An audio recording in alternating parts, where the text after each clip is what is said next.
statewide than they have in Forsyth County, and we have been underperforming the statewide sales performance.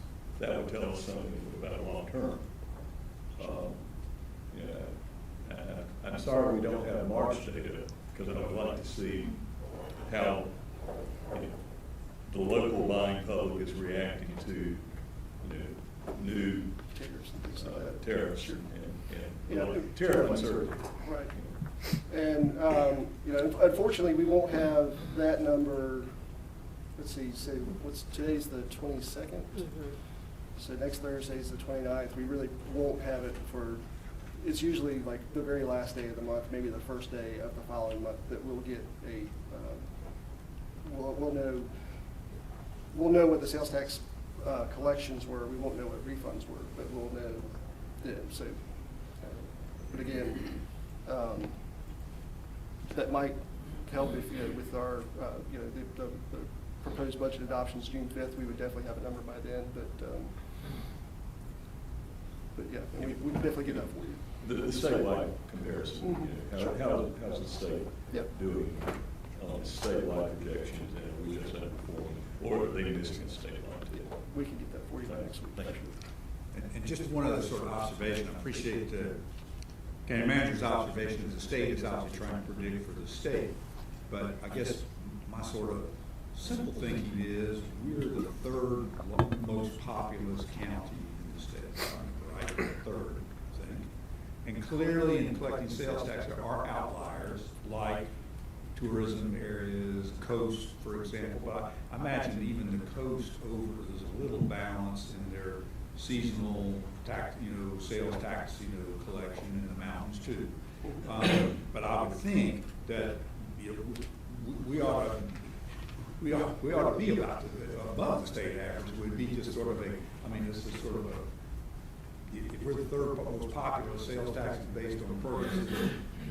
I do realize we had, the exemptions here that we get with on the sales tax part of purchases for our largest employers, which is the medical community. They're getting, I guess, tax rebates on sales tax, whatever that's called.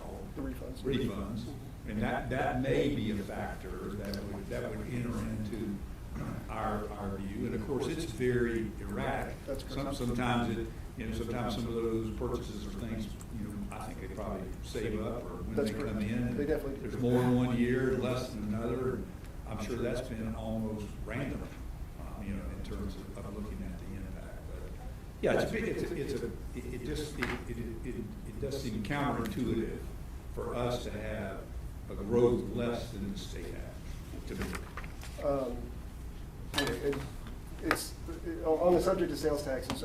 We do there is a budget listserv, and actually the budget director from Durham County, he sends out a report every month on sales taxes, and he sent out his email yesterday. And what he said was statewide year-over-year collections, looking at February to February, this is the first time statewide collections were lower a year later. So really, and it's the first time since basically the COVID pandemic that collections actually were down, month to month, year over year for the month. And so, and his question is, what happened? Because it's something that's very rare, and what happened, and there really wasn't a whole lot of feedback like, oh yeah, well I know that this is what it was, but so yeah, we're just all nervous. And to Mr. Bessie's point, in the newspaper today, our journal, I just read the headline, just scanned it, and it actually said Target, Target the store, it was actually reporting for the first time, it may have been one of the lowest sales for, I don't know what the period of time was, but it was either lower sales or one of the lowest total sales volumes in a while. Of course, that's nationwide. Clearly, that can be a reflection of consumer purchasing in department type stores, and I agree that obviously, and of course at the time this estimate for the state was made, they probably knew that there was some uncertainty in the economy at that point. So surely they had to take that into account in some way, but maybe they didn't. We can definitely follow up with that for next week. The other thing about sales tax implications that we have, and this is something that we haven't really discussed, at least I don't recall discussing it, but as you know, we distribute the proceeds of the sales tax to municipalities. You can do it either on an ad valorem basis or on a per capita basis. The county does it on an ad valorem basis. Essentially, the county does much better on an ad valorem basis than a per capita basis. And so it's based on what the amount of property taxes levied in the prior year, and then the per capita is based on population, of course. And over the past several years, you know, the county's maintained our tax rate of 67.78, and other municipalities have adjusted their rates.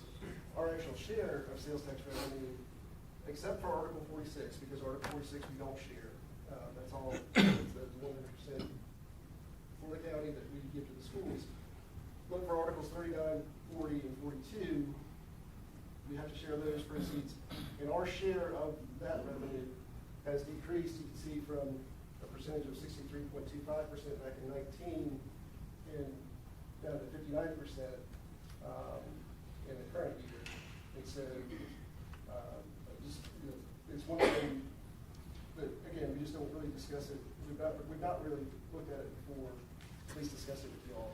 But I do want to point it out, so that, you know, when we are setting our property tax rate, there is an impact on the sales tax revenue that we receive every year as well. But in FY26, we'll have a new, our ad valorem view is a lot different. Okay. So I would expect that to flip, not to flip, but to go back very much like the 4-year point back in like that 63% maybe or more.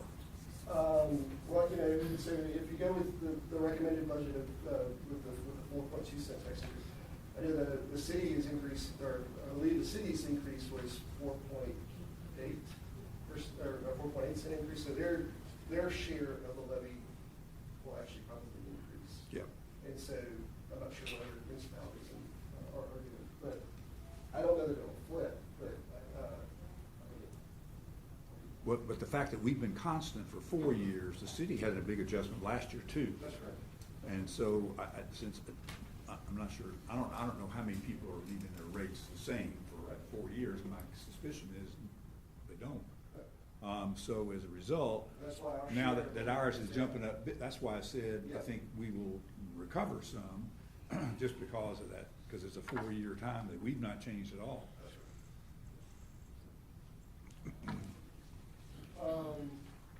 Another question that came up was about the other revenue estimate that we had for FY25. So again, as a reminder, the other revenues are literally the sale of drugs and supplies, merchandise, surplus property, grants, and then mostly refunds and reimbursements, miscellaneous income. And those refunds and reimbursements, sales, surplus property, they're typically non-recurring revenue sources. And so we have an estimate of 13.7 million in 25. And the recommended budget is slightly under that 13.7, $4.9 million. And so again, I think the question was, will we be able to deserve it on the 25 estimate there, based on what has come in on an actual basis in the past, and so we really believe it's a realistic estimate for 25 as well as for 26. Quick question, I'm assuming that you did not include in an anticipated surplus property sale of Sternberg Park since that's where this money would have been receipted, then that you did not include it, because I think if you had, that would be a much bigger number. You're correct, yeah, that's So absolutely if- right. If the Hall adjusts the sales and the sales next year, that's going to be hopefully really huge. And honestly, our plan for that would be to place it in our capital projects, to be able to provide us with funds to help with our capital projects. That's non-recurring revenue. Correct, it's not recurring.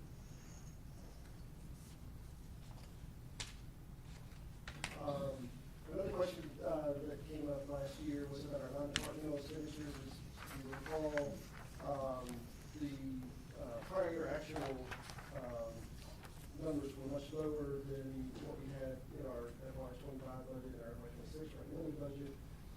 And really, the reason for that is the significant expenditures that we have for claims, which is, almost $1.8 million. Our other post-employment benefit contribution of $1.6 million, and then our funds for salary investments of $3.1 million.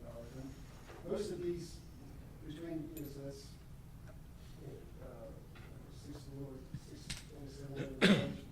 That is basically is recorded in departmental budgets. And so that's why the actual numbers are lower in the non-departmental budget compared to the actual budget, is because these costs are actually recorded within departments in the prior year actuals. So, as just so you know, just significant expenditures are in the non-departmental budget: unemployment insurance, our retiree hospitalization, our countywide audit fees, memberships and dues to the Tri-Regional Council, Association of Counties, NCACC, and school government. We do have $500,000 for contingency, which is lower. There's $300,000 for special gifts, which is we budget revenue. We have a $300,000 revenue number too, so it's really zero. And that's so when there are donations throughout the year, we can just transfer those funds. Vehicles, $2.2 million, and then pass-through funds are really basically we receive revenue for that is basically that comes in, and it is basically given to the schools, about $25,000, and the utilities commission is $680,000.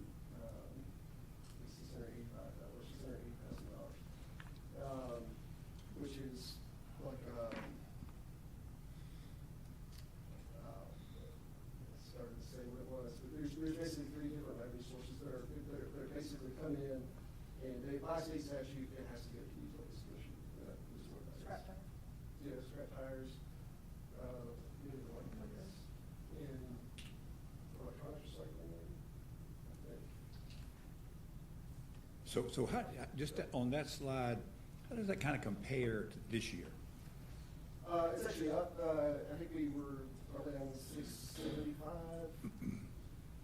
I think it was, we were at 675 in FY '25. And what's that total? Hmm? You mean 6,750,000? For the non-departmental. I'm just talking about on those items, kind of what the change, what the increases are this year. Like, for example, I heard you mention the contingency was less. That's right. So I'm assuming there was a higher number there this past year. Yeah, we had a budget of about $14 million in non-departmental last year, and I believe it's around 13. I can tell you.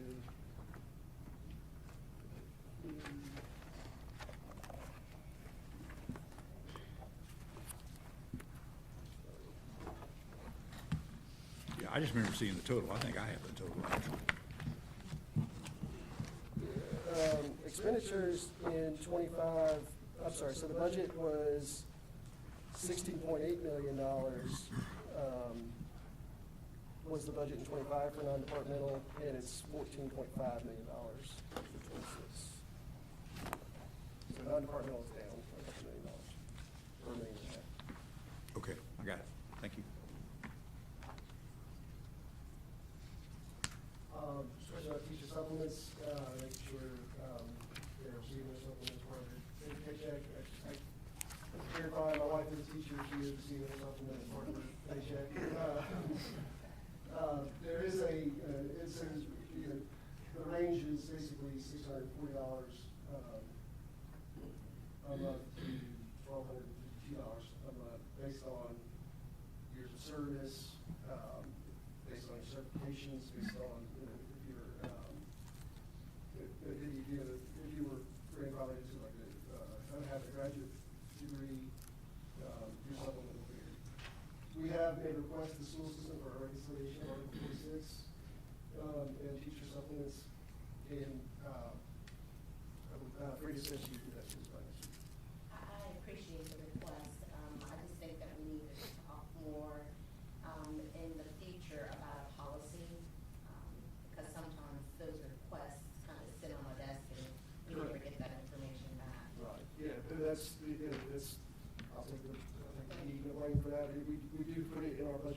is, that, you know, if you do want this request by December 31st, you should have. When you get that information that you're requesting, will that show how much of that sales tax has actually been dispersed to the teachers? That's what we're hoping it will show. Yes, we're hoping, that is our goal of that report, is to see how much the revenue that we have sent to, or how much of the allocation that we have sent to the school system has gone to the supplements, and we should be able to, if the report doesn't show it, we should be able to back into it for sure. Can I follow up? Dan, Sorry. As far as, I'm not sure totally what your thoughts were, but as far as Article 46, it is no telling how many times, and we could have written a policy, but I don't know whether we actually put anything in writing or not. We said, I don't know how many times, that we wanted that to go to the teacher. Said over and over again. So if you write a policy and the attorney says it'll stick, then that's okay with me. I think that I heard you say that we have ordinance in the. It's in our budget ordinance that specifically says it's for teachers. They're supposed to provide a report by December of every year. It is a standing item on when I meet with the superintendent monthly, it is a standing item on our agenda. And then Kyle also followed up with a new interim CFO this week to request the same. So we anticipate hopefully receive it. So what I'm hearing Commissioner Woodville say with our county attorney, that if we don't get that, we need to demand. Yes. Yeah, I think one of the things is the definition, it's the definition of teacher. And that probably, because I'll give you an example. There are a number of people that are paid on a teacher salary schedule. For example, a guidance counselor works in the school, works with kids. They're not a teacher, but they're paid on the teacher schedule. So there, excuse me, there are a number of people who work directly in schools. In fact, Kyle and I exchange emails. There's a thing called multi-tiered system of support, which is basically a person who works in schools. It addresses discipline issues, it works with different strategies for teachers to things that they need to do to identify kids who have learning problems that hopefully leads to fewer special ed placements. Forget the discipline, that was incorrect. But in any case, that person's in the schools, they're paid on the teacher salary schedule. So I just want to be clear, because we had a person speak during our hearing the other night that talked about the number of teachers and gave a number and compared it to some numbers with Article 46. And that would have been underrepresented by the people who get paid as a teacher. And I think my belief is people who are paid on teacher salary schedule who work with students were the ones intended to receive the Article 46 money. And I think that's where, from accounting heads and reconciling, I mean, the district's doing that, and I think Kyle does that, but if you're reading, you can go to a state publication and get the number of classroom teachers we have. It's going to be different than the number of people that fall under the Article 46. That are paid on the teacher's schedule.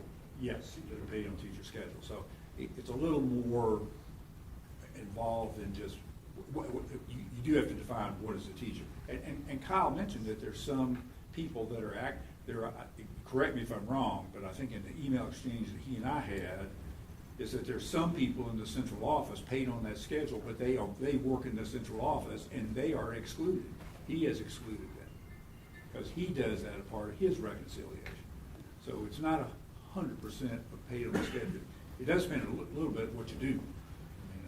I mean, and you can clarify that if you'd like. I understand it's not as black and white as you think. What time period does this request cover? The request is for last year. It's for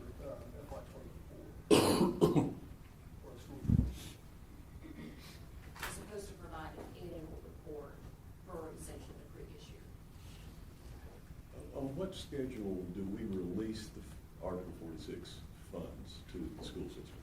It's part of their 112. We pay the schools on a 112 allocation, and we give it to them on a 112 allocation. So we basically say we are projecting $20 million in Article 46. We factor that into their 112 allocation. And then at the end of the year, if Article 46 comes in higher, then we will give them the additional funds the next year. Or as in this year, when it came in lower, we requested the funds back. Given the difficulties with budget tracking that the system has been having, could we require a report for the previous month before we release the next month's increment of this funding with supporting data?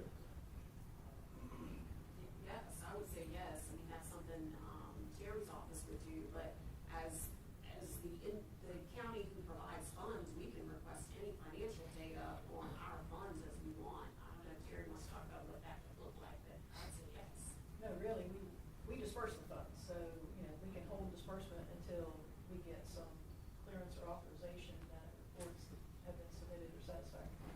Normally, the last thing I want to do is require more paperwork, but unfortunately, it seems that may be necessary.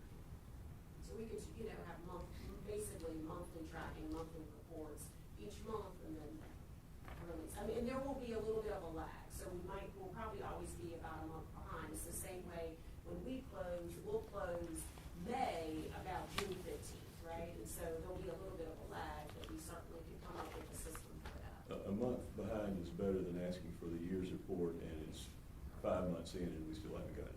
Yes.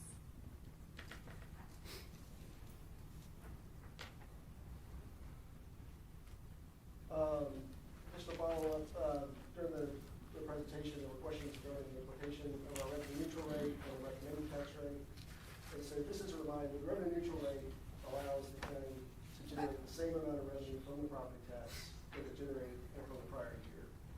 And there's been some confusion, and I just want to make sure the revenue neutral rate doesn't mean that your tax bill is not going to go up. I mean, because your tax bill will be dependent on the change in value of your house, and along with the change in the property tax rate. But it's really the change in the value of your house. And so these next slides kind of show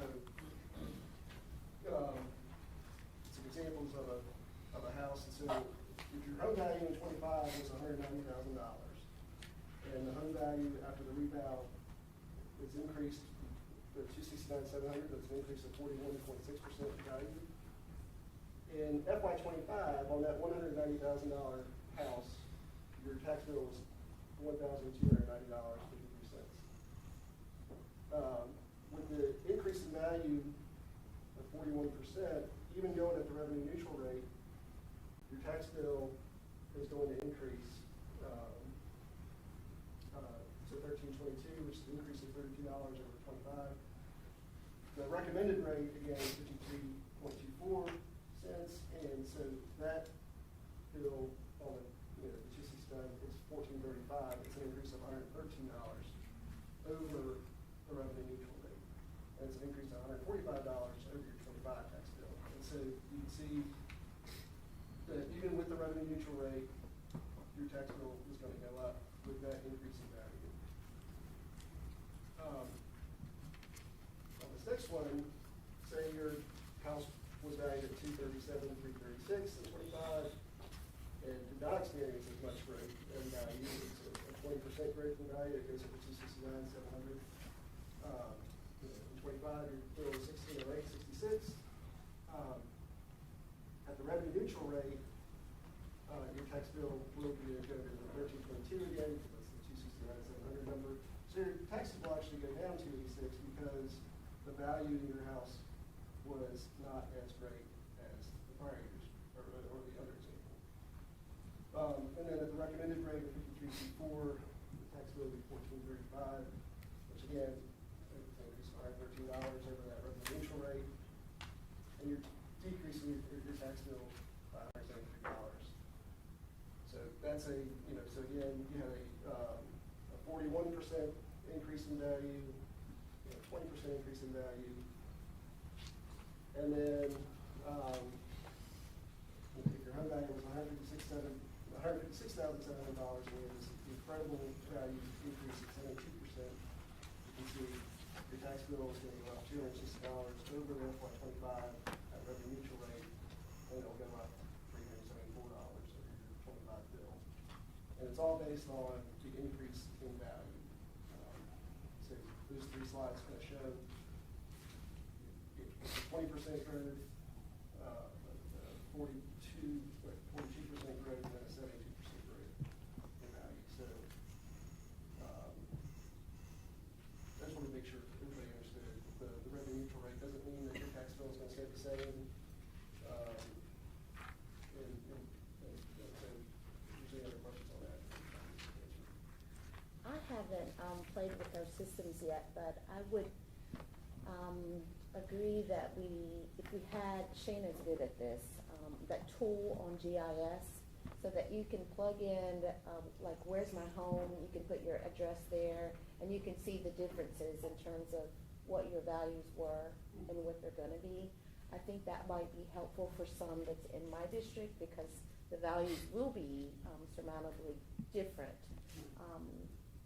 But I was just kind of thinking through that, how can we help the constituents understand their values? sure, you can give a share. Yeah, thank you. We had some questions about the sheriff's presentation on 000 calls, and so walk through these. Kimberly is here to help with that. I know there's some person from the sheriff's office as well. So again, 000s again are when there is no sheriff's deputy available to answer the calls.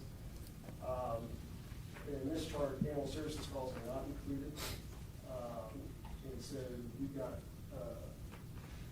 the recent estimates total 2,172 for 25, so it's actually gone up a little bit from the 2,150 on this chart. But you can see over the years how many 000 calls we've had. And this is basically a breakdown of what can do. I think this is the top 20 codes of 000 calls. There's actually a bunch more that kind of falls into the 000, but these are the top 20. I guess, the examples of what's been included in the 000 calls. The blue chart is basically what happened in March, the number in March, and then the orange chart is April. And so you can see the top line is welfare check, which is the example that the sheriff spoke about last week. Police service was. It's a catch-all that it's typically documented as information provided. It's considered non-criminal in nature, and some common items that fall into that category are civil disputes or custody disputes and frauds that happen outside the jurisdiction. And at times, if they're information-only calls, that is requested by the person making the call. So sort of a catch-all for a few different items in that category. But would it not be true that any type of violation or reason for a call could end up being 000? You don't know. I mean, you don't know what the type of call is, but I think the other part of it is, I remember one day I did sort of an ambulance kind of review. I mean, the same thing. If somebody calls in, there's no ambulance, you could argue it's the same definition of 000. But what was amazing, in a short period of time, it went from no ambulance available to about 3 available, because people are providing services, finishing what they're doing, and they're available. And my suspicion is that for example, in some of these cases, there's a 000 call this minute, but in 15 minutes, there's some people, there's an officer available to go. I realize I do understand why the sheriff would want to track that. I mean, that is an important statistic, but it's a point in time that in 15 minutes, there may be 3 more patrol calls available, patrol people, officers available. maybe in 10 minutes, there's some available. So, because things are being resolved all the time. I mean, a traffic stop takes X amount of time. A wellness check takes X amount of time, and then they're available. So, I think you have to put that in some kind of context instead of use it as I guess I feel like that's probably not I don't know what the magic number is to justify additional, patrol officers, but I'm not so sure that this particular statistic is the one to do it. I guess more about response time. Is there an amount of time on a call that a call has to sit before it is labeled a 000 call? Now, when it comes in, if there is no one available, when that call That's comes a in, zero, it's triple immediately zero? listed as a 000. Yes, sir. And then is there any kind of tracking on how long it takes to clear those out? Or? Yes, we could probably pull the dispatch, the length of time it sits there until it's dispatched. We should be able to pull that out of the CAD system. We take a little time, but we can do that. So may I ask why the animal services wasn't included? The reason being is there are so many animal services calls that typically, like when they come in the morning, they're already probably 30, 40, 50 calls behind. And so we really took those out because it really skewed the data drastically. And actually, there's a slide that shows the total animal services Yeah. calls here in just a minute too. So Okay, fair enough. that's helpful. Thank you. And this slide is really just for FY 20, for the whole year, from July. So the previous slide was showing just March and April, and this slide is showing from July through March. The different top 20 calls.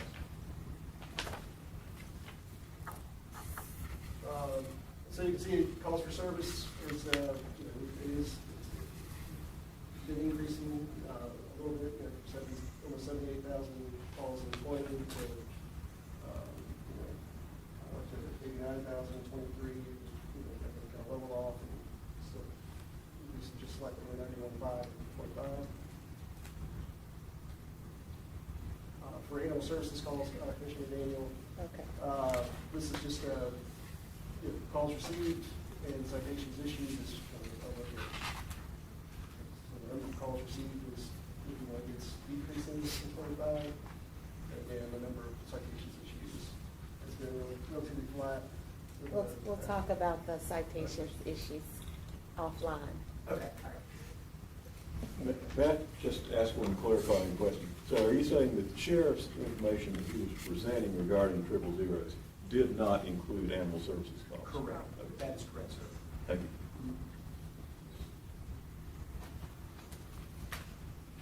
And that was really kind of all we had on the follow-up side.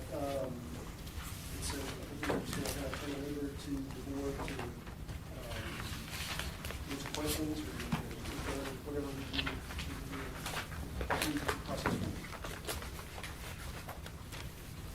Question, you want to take a quick break before we do that? I kind of agree with that. I'm drinking. Okay, let's take about a 10-minute break.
just some.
Sorry, it's probably violating the 10-minute rule sitting here.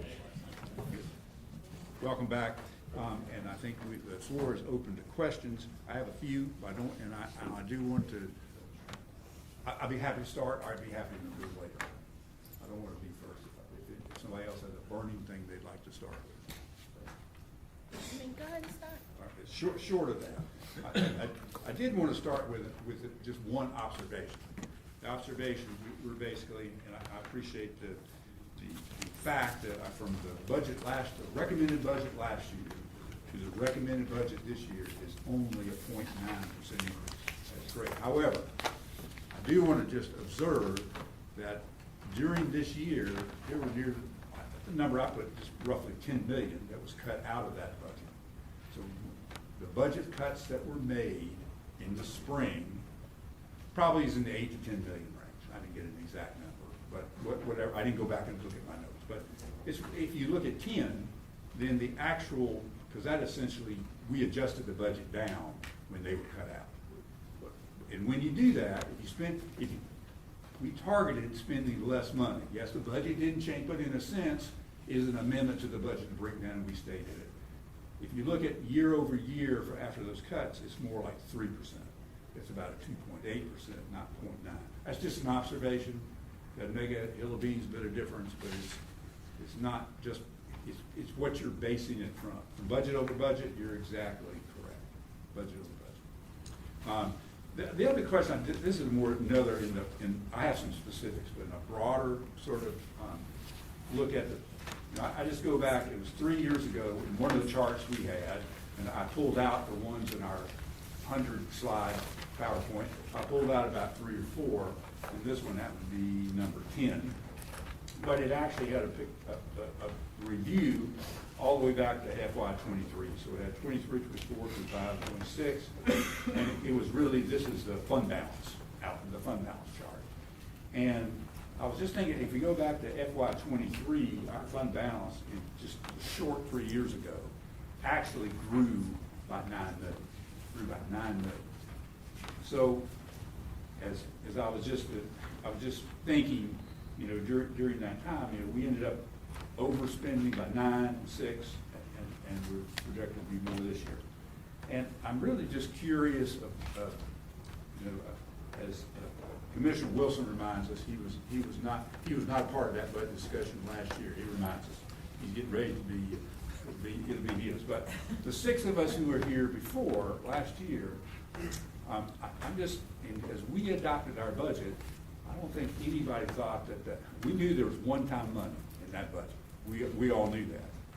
I don't think we knew the way it was counted, that it was up to $30 million in one-time money. And I'm just kind of curious of how we go from 9 million ahead in fund balance growth with our fund balance policy at 14%, with kind of the dynamics. I know we had $6 million in ARPA money for a 3-year period that expired last year. So that accounts for 6 to 6.8, whatever that number was. I know there were some other projects, just like we collapsed some of the capital projects and did some other things in there. That was X number of million. But I have a hard time deciding where that one-time money came from. Of that, what constituted the one-time money of the 30 million that was in that budget last year? I'm just, because I didn't walk out of the budget presentation, and I don't think anybody else did last year, that we were committing 30 million in one-time money. Just kind of a curious issue there. Yeah. I'm sorry? Yeah, I think there's also another slide that talks about the one time, but you can walk through this one. If I can't hear you. Yeah. But I think this is slide 10. I think this is the slide you've got up, Dr. Martin, this is from last week's presentation, from the detailed budget presentation, that's showing that $9 million change to the good in 23, going down by 9 in 24. And that would have been, as I understand it, that would have been about 18 million more. I have that on a note that I made on another slide, that the fund balance, if we had not made cuts during the year, it would have been more. I can tell Right, you, so I think what this really is the result of kind of what happened, but terms of the one-time revenue for last year, one, we appropriated $33 million of fund balance, but then I'm pretty sure there's a slide that talked about the one-time revenue. It was the unrestricted, or I'm saying unrestricted, but unassigned of like 18, 19 million of what we said were like reversions that we thought we would have. And then there were one-time revenue. But those were things that would have been under budget, if you will, reversions, I think. Right, but we budgeted an unrealistic number for that. That amount was very high. And then there were also one-time revenue of some capital projects that were in there, revenue loss from ARPA. I know I had that in my. We had some law enforcement separation allowance that. Yes, yeah, I remember that was like 3 million or so. That was basically, part of that $33 million was that revenue loss number of $6 million. We were not going to have in FY '25. You know, we Yes. had that $18 million broken out by, you know, six million and change basically for FY '22, '23, and '24. And then in FY '25's budget, we weren't going to have that. And so to make up for that $6 million that we weren't going to have, that was part of that. You know, the strategy was, well, let's use the Leosa money, let's use some interest revenues, and some capital projects. But just think, that 6 billion that we were all talking about, that's only 20% of what we ended up. Right, but there was 19.8 in assigned fund balance, so the target for reversions, and that number was too high. There was 11.4 million in one-time money transfers from fund balance, the law enforcement officer special separation allowance, some capital project funds, and more pandemic response special revenue. So that totaled $31.2 billion of one-time revenue that balanced last year's budget. And then we also knew about, you know, the other kind of just ARPA revenue loss implications. Go back to that very first thing you mentioned. What did you say was what you're calling reversions? It's the 19.8. So essentially you're saying those reversions were resulting in anticipated expenditures during, I guess in this case, FY '24, that were 19 million more than we needed. So it anticipated that we would not spend $19.8 million in the budget. That's right. I'm just trying to, I got it, I hear you. So I'm just, what were all of those things? What were some of the things that made up that 19 million? It was just a blunt number. I mean, it was just a blunt number. It's, you know, I mean, Yeah, but a bunch of accounts were over budgeted at the beginning of FY '24, and that just strikes me as odd. I'm just trying to just think through that. Yeah, so, you know, you and Dudley would have this conversation, you know, over a few of these budget years that we've had on the amount of fund balance that was appropriated. And so that target for reversions is based on departments not spending 100% of their budget. Yes. On Which both the he and I personal argued side about and the then. operating side. And so, and then there was also some of the salary slippage. In the prior year, we budgeted for a little over $4 million for salary slippage. In the 26 recommended budget, we actually have increased that to about a little over $6 million for salary slippage. What I think if you will look at, or if you remember the charts we've shown the last few months of the percentage of budget spent on a line-by-line basis, you know, year over year, in '25, in the current year's budget, the departments are spending more than they've spent in prior years. And so that was one reason we really wanted to make sure that we are right sizing the budget. That's one of the things that John came in. With John coming in, we did right size the budget. We set everybody's target budget. I mean, I think that reduced the budget by about $8 million. And then they've increased, and that's really more on the operating side, not on the personal services side. And so, again, so that's where we are. We kind of right-size budgets to start, and then departments made requests, and then we went through on recommendations. May I follow up on one of the things you just said? You budgeted X dollars for salary slippage. Please define salary slippage. It's, if we know that we're not gonna be 100%, we budget 100% of positions, and we budget 100% of benefits for those positions, so taxes, health insurance, retirement, everything. And then we budget, in non-departmental, we have budgeted in the past, this year we actually budgeted it in departments. We would budget a salary slippage number, basically a negative number of like $4 million. So that's what I thought you meant. Yes. And my understanding of what you're proposing to do differently this year than was done in past years is you're going to affirmatively freeze those positions at the start. You're going to say, we're not hiring, okay, I thought that's what No, you so we did that for this Correct. fiscal year, the current year, to try to minimize the impact on fund balance. But everyone's getting that back in fiscal year 26, so if we've not cut it from their budget, we just told them not to spend this money in this fiscal year to make sure that we didn't impact fund balance. But we did not permanently remove those from departments at all. And when we did that, that was not on the front end of our budget process. For 26. You did. We had already requested everyone's budgets for 26, like the two are really not related.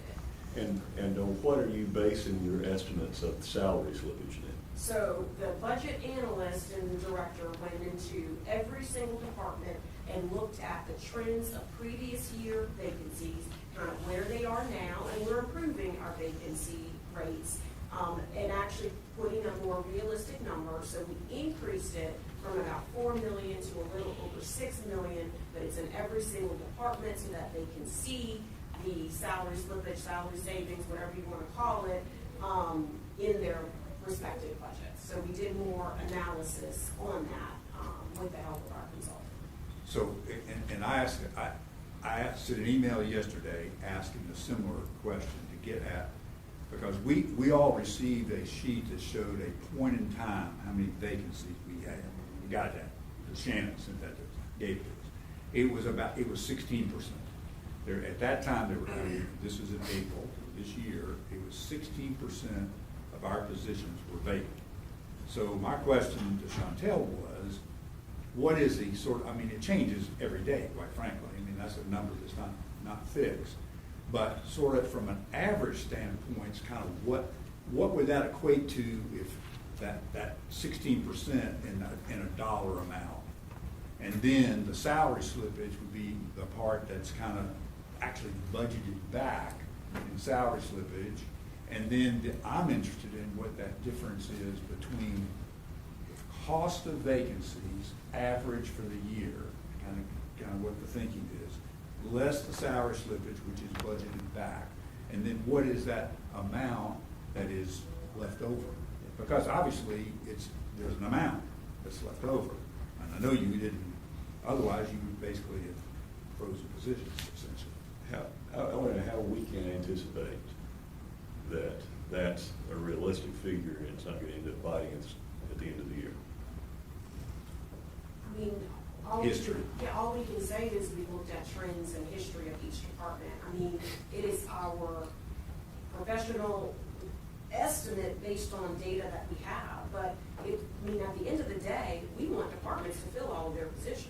I mean, we're not stopping them from filling positions unless we get into the same situation, which could happen. I mean, in terms of our fund balance situation. Anyways, so we believe it is a good estimate based on the information that we have and looking at trends. I will say in terms of the point in time, 16%, and Shannon can correct me if I'm wrong, but part of that, why 16% is because we have a lot of our park seasonal positions in there, and most of those don't get filled until like the summertime. So it looks higher than what it is in terms of like what we would be filling right now. So in general, I mean, we're doing better on vacancies, and our budget is really based on where we think vacancies are going to be.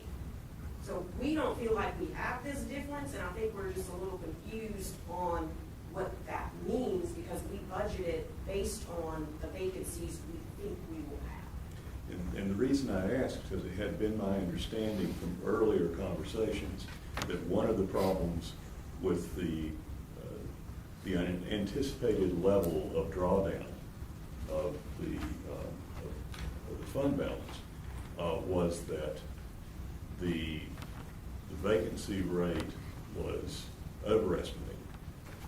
Well, vacancy rate was not, so we had $4 million in vacancy, plus we had this $19.8 million of reversions, which also included vacancies and expenditures. So what we've done in this budget is drop this reversionary number from fund balance, because that 19.8 came 100% from fund balance. We dropped that, and we really are focusing specifically on departmental budgets and what it would take for revenues and expenditures of each department. Are you saying that we were double counting vacancies in last year's budget calculation? The $19 million is the, I mean, again, it was a target for reversions, meaning, again, departments are going to spend anywhere from 90 to 95% of their budget. And so whether that was definitely, we were definitely not double counting the salary savings number. The salary savings number, again, was an estimate that's grown over the years. It used to be $2 million, and it's gone to $3 million, and again, we're a little over $4 million this past year.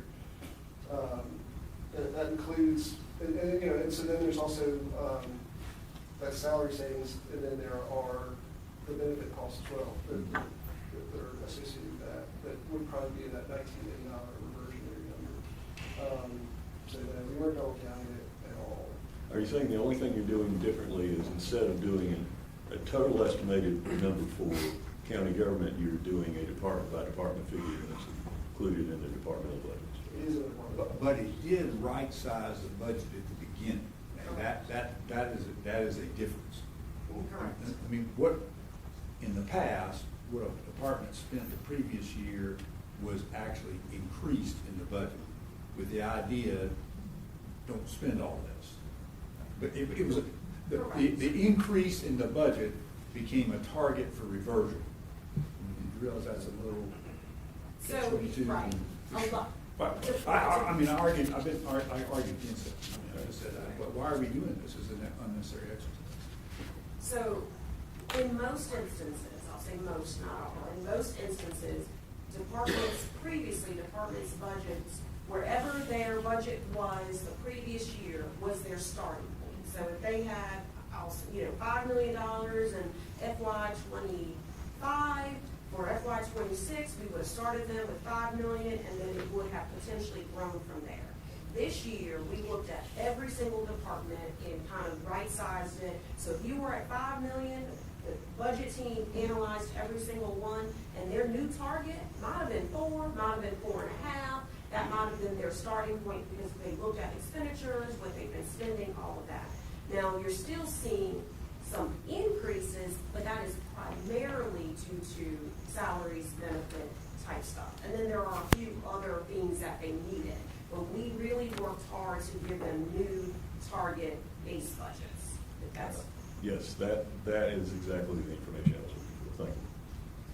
But I still think that, what I just heard you say, you don't think there's a difference between what the actual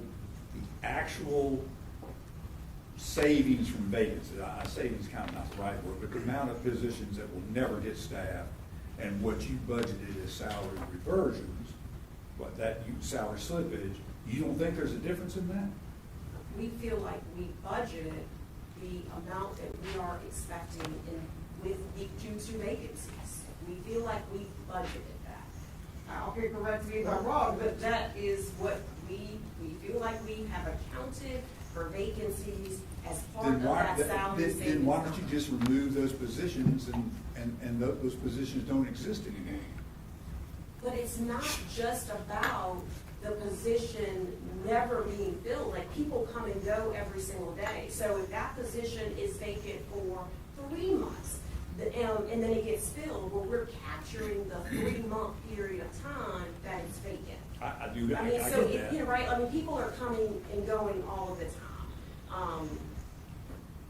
I get that. I get that. But I just take, for example, read the House budget release that was this past week. I bet you there are 1,000 positions that they cut out that have been vacant. And that's become, Washington, that's where DOGE started in Washington. Of course, that was indiscriminate vacancies out there trying out, this is whatever they were on a point in time, gone, boom. But essentially, the issues of looking at some of, I think there is a difference. I don't know how you can say but all you gotta do is go back and look at what has been in the past, and but the methodology was different. We may not need to discuss that here anymore, but I maybe you can throw it out on a piece of paper, kind of show you what I'm talking about. It's more getting at that. I think there is a difference. All right, anyway, I won't beat that horse. All right. Let me see the next question I have.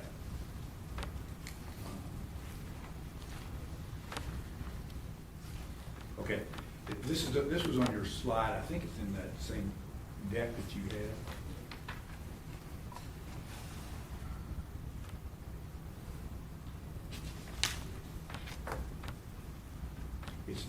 It's slide number 11. Projection? Yeah, yes, that's it. So I was looking at that. I kind of had marked this and looked at it. So let's assume that your projected stuff turns out perfectly with the zero. In other words, that basically says the budget is exactly spent as projected. That's the zero in FY26. So down below it says our fund balance would be 24.4%. So I divided out the 203. I just took 203 divided, I guess, by what is our budget? 580, 590. I just, whatever it was. I got 35%, not 24%. So I'm kind of curious what is the denominator and numerator in calculating the percent of fund balance? Yeah, it's I could open up my file to be sure, but committed, assigned, and unassigned divided by estimated revenues for that 26 budget. Wait. So it's not total fund balance. They don't consider restricted in their calculation. So it'd be the committed, assigned, and unassigned. Total of those divided by the 589 million, I think it was, that was the recommended budget. So let me just ask this question about, correct me if I'm wrong, Moody's is a national rating agency. So every state will have a different amount of money to restrict. Now, I'm sure every other state does not do what we do to come up with that $60 million issue. I'm sure that's the case. So the idea of a target of 35%, I assume, is a national kind of number they use. So that has to be, I can't imagine, as a question perhaps our financial advisor could answer in terms of what's going on in the rest of the country, because I would suspect, because I've heard a number of people say, because what's in that restricted amount basically is, correct me if I'm wrong, but it's assuming that every person would retire, kind of they're gone. I mean, and it's the amount of money that you would have reserved for vacation, for whatever it matches. I mean, there's just a bunch of things but it's a huge amount. It's a huge number. Obviously, the 60 million is a huge number. It's a huge number, and it is primarily our receivables. And we have communicated with the rating agencies the fact that In North Carolina, what we're required to restrict is anything that's a receivable as of June 30. Even if Okay. we have cash in hand on July 1, if we didn't have it on June 30, the revenue gets represented with receivable goes into restricted. That is different. I don't know that any other state in the country has that requirement, but North Carolina does. It's just a very conservative approach. It's statute. We have to do it. And they understand that and they appreciated that. And their counter to me was, well, even relative to other North Carolina AAAs, their ratios are in the 40s, 48%. So, and again, remember, we're trending on the low end and they're still getting us to a AAA. So I think they are giving us some consideration for that. And nationwide, they said that AAAs are at 50%. So I think they're taking into some account the fact that you're right, some of what's in restricted would not be required to be restricted in other states. Right, so the way this is, it's an interesting question if what the answer you got was that other counties are in the 40s, not including their restricted. North Carolina counties, so I they mean, that's, be well, presenting that, numbers the same as we do. that is a ton of money sitting, just earning interest, a ton in this state. Doing everything that fund balance should be there to do, yes. Interesting, that's an interesting observation, because there are people in this state that believe that the legislature thinks that more things should be pushed down to be spent at the county. And particularly in education, one of them, by the way. But there are other things too. Set it down, let the counties handle that. And it may be because somebody, I mean, there's some intelligent accountants in Raleigh, and they probably have looked at the audited fund balances, and if that is what the financial advisor is suggesting, no wonder they're thinking of sending it down there, because basically counties are bankrolling huge amounts of money, you know, that are out there, and they're saying, holy moly. I mean, I've heard but we comments should coming not. from Raleigh like that since the early 90s. Say what? I've heard comments coming from Raleigh like that since the early 90s. And they didn't understand our cash flow. They started withholding revenues from us. They started doing a lot of different things. And remember, our only source of revenue is one of the most regressive taxes that can be levied. So if they want to continue to push more things our way, they have to take into consideration that what doesn't come with it is the taxpayer's ability to pay that. Just because their home value's gone up because of equity investment in real estate doesn't mean that those homeowners have more cash to be able to pay a property tax. I got all that. I got it. But on the other hand, there's no question we need more diversity in how we receive money. In fact, I've told, you all know Donnie Lambeth well from 18 years together. I told him, I said, look, if you think you're going to be pushing more stuff, you have to give more diversity in how we generate money, because you can't do it just on property tax and tax. You just can't do it on homeowners and businesses from a property tax standpoint. He acknowledges that, I mean, without a doubt.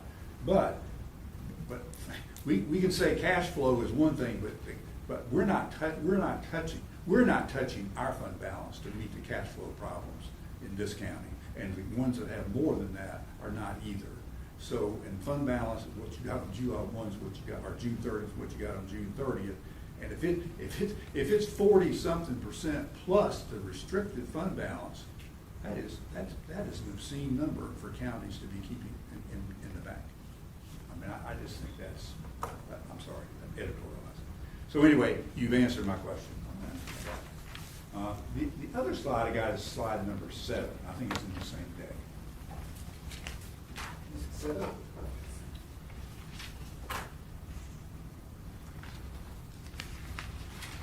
Yeah.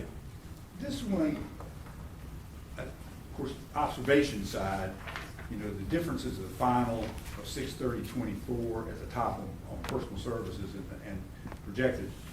That 15 million is just an observation. That's a pretty big increase, and that's all in salary and benefits. Just wanted to comment on that. And then the other part is you get down to the bottom, the payments to agencies. And I'm curious more about that, because last year it was 189.5, now it's 204.7. That's 15 million too. And help me understand that difference on what all is making that up. I mean, the school's a big one. I mean, the school's a big piece of that. And that may be accounting for a lot of it, because I can't remember the net school increase last year in dollars. But I'm just curious about, I'll have what that Schools number for is. psych tech and, let's see, let's see here.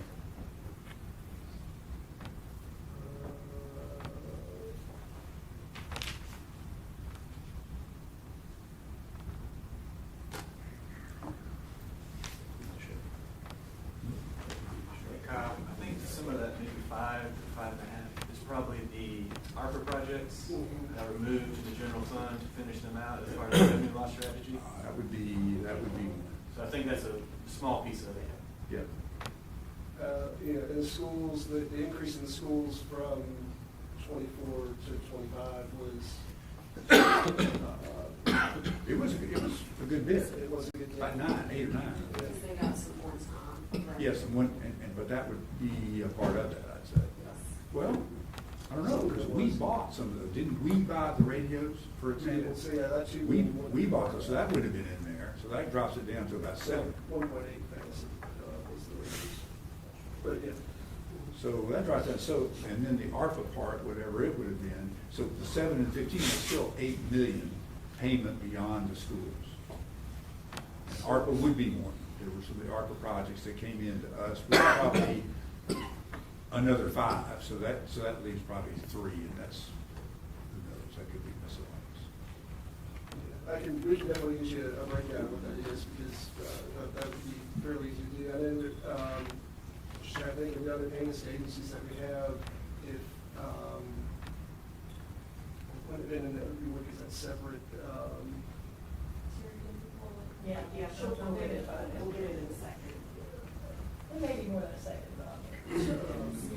it may be some ad hoc development incentives, I'm not positive what the difference would be.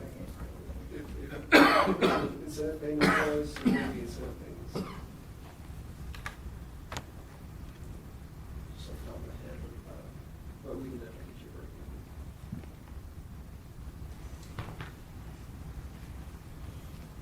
How did we handle the school nurses That's last in year? public health budget. Public health budget. Was there some question about the utilization of those nurses?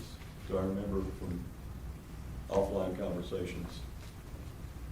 When you say the utilization of them. Did the school system, utilize that staff? Yeah, so we rolled them into our normal operation to serve schools in the same way the other school nurses were used. And my question is, and I remembered a conversation about that within the past couple of months that suggested that they hadn't been called on. The new positions had not been called on by the system. Am I just misremembering that? When they became on with the county, we dispersed them to all schools. To the schools, okay. Similarly, that we have always done. I think when they had a lot of the positions, some of them were like at one school only, and they had limitations on what they could do. But we have dispersed them to the schools. All right, very good, thank you. And that's the same for social workers, right? We don't control this. We don't provide social work. So how, School provides, so they pay for their school social. okay, so we did something in our budget last year for them. I think we provided them funds to maybe Hire some extras. some Okay. extra social workers as well. I think the two other things that may be included in there, at least in the year-end projection, are, we do include payment to the city for our shared services, so that would be included, and they may be trending higher. And then also just an estimate on economic incentives that would be paid before the end of the year. And again, that's just an estimate. So that, if we don't pay some of that, that may trend, $1 million or $2 million, $3 million from that estimate. Maybe 2 more things. We want to do a little more discussion. I did appreciate the information that you all provided on the intergovernmental revenue part, and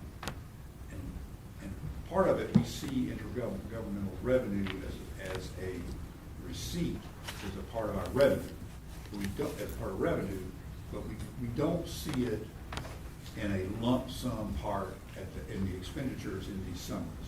So I realize this was in departments, and that's probably not from a management tool helpful, but the question I have is this: one of the statements in this handout is one sentence. It says, intergovernmental revenue is largely realized by the county on actual expenditures. So if expenditures do not occur, the revenue is not realized. So it's kind of what I'd always thought, I never paid much attention to intergovernmental revenue because it was in and out money. It was money that we were going to provide a particular service that was going to be reimbursed by the feds or the state or somebody. So I never really paid much attention to it.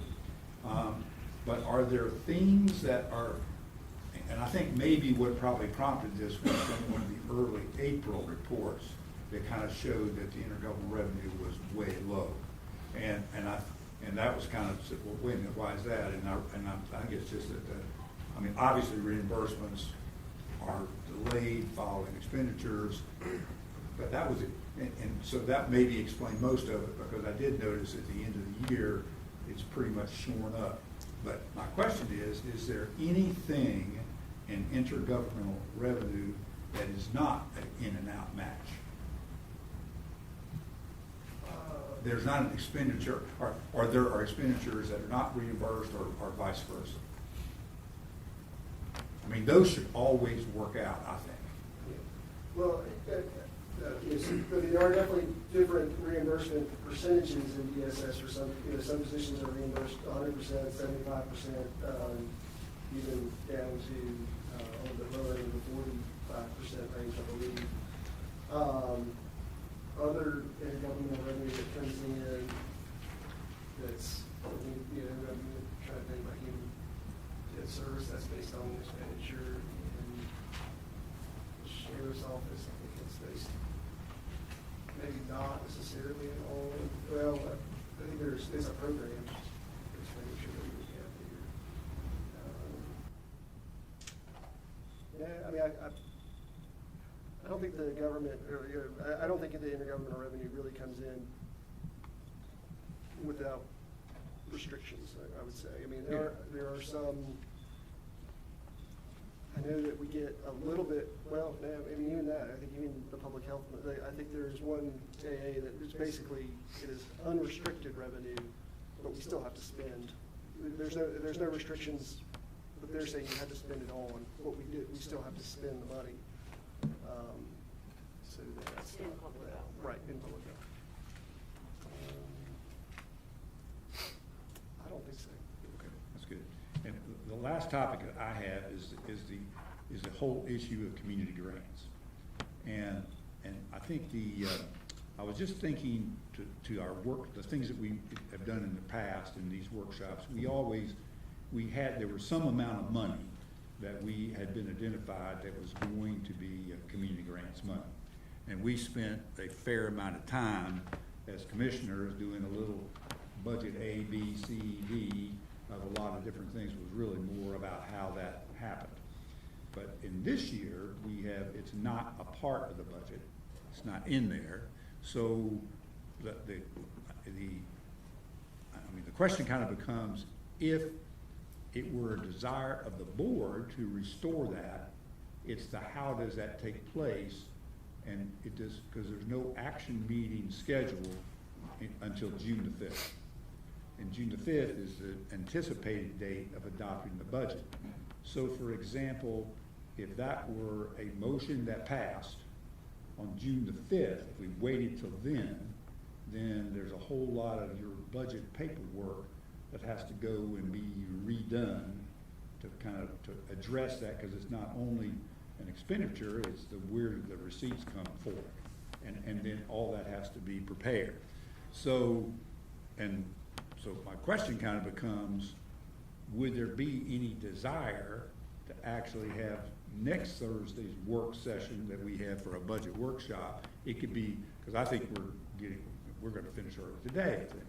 So it would make some sense that maybe we have a short workshop, and it could also be advertised as an action meeting that would actually allow us to address some of those issues, so that there's a whole week to prepare whatever needs to be prepared, assuming anything happens, or nothing.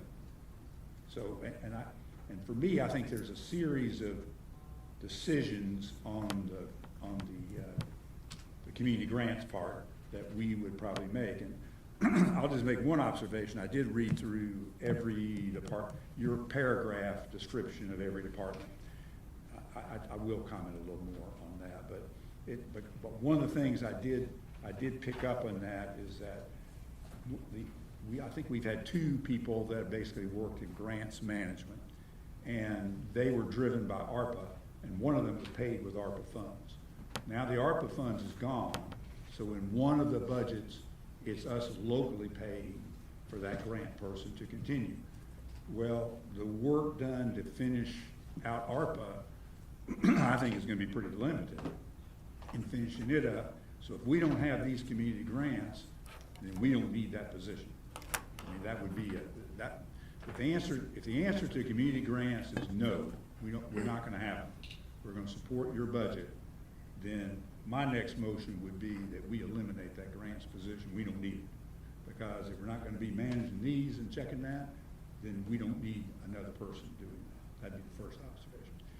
The second thing I wanna share is that, and I have a copy of this for you. It's actually sitting on my desk because we didn't discuss it in the last workshop, but I actually have a chart that staff prepared that looks at, they've asked each of our urban county, well, it's not, they asked the ones that are on the list are Forsyth, the city of Winston-Salem, Orange County is in that group, Durham County, Guilford County, and Mecklenburg.